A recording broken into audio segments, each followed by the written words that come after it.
कसा झाला माझा मस्त चमचमीत कोळंबी बटाट्याचा साऊथ इंडियन टाईप रस्सा. चला तर मग बघू.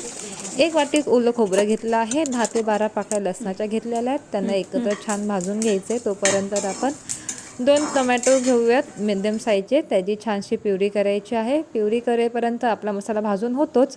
मसाला भाजून आपण ग्राइंडरमध्ये टाकायचा आहे. त्यात कोथिंबीर ॲड करायची आहे. मिक्सरमध्ये हा मसाला भाजून झाल्यावरती तेल गरम झाल्यावरती आपण टाकायचं आहे त्याच्यामध्ये मेथ्या टाकून झाल्यावरती आपल्याला त्याच्यामध्ये तडक्याला कढीपत्ताही ॲड करायचा आहे. कढीपत्त्याबरोबर आपण प्युरी टाकायची आहे टोमॅटोची. त्याला एकत्र छान भाजून घ्यायचं आहे तेल सुटेपर्यंत. हे असं छान तेल सुटल्यावरती आपण त्याच्यामध्ये जो मसाला ग्राइंडरमध्ये भाजून घेतला होता तो आपण त्याच्यामध्ये टाकतोय. तो एकत्र मस्त भाजून घ्यायचा आहे. तोपर्यंत आपण 3 बटाटे घेतलेले आहेत मध्यम साईजचे. ते बटाटे आपण कापापर्यंत मसाला भाजून होतो.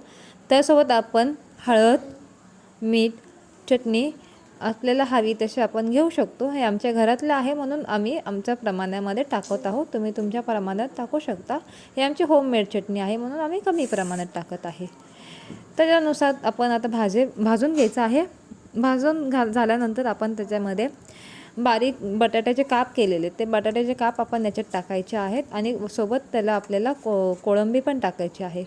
कोळंबी आणि बटाटे हा आपल्याला एकत्र टाकायचे आहेत कारण की त्याचे टेक्स्चर आणि त्याचा स्वाद सोबतच लागतो, वेगळं लागत नाही. त्याच्यामुळे सोबत टाकायचं आहे. त्याच्यानंतर ही छानशी उकळी फुटली. त्याच्यामुळे आपण त्याच्यासोबत पाणी कितपत आपल्याला लागते तेवढंसं टाकायचं आहे आणि ही बनवून झालेली आहे छानशी मस्त कोळंबी चमचमीत.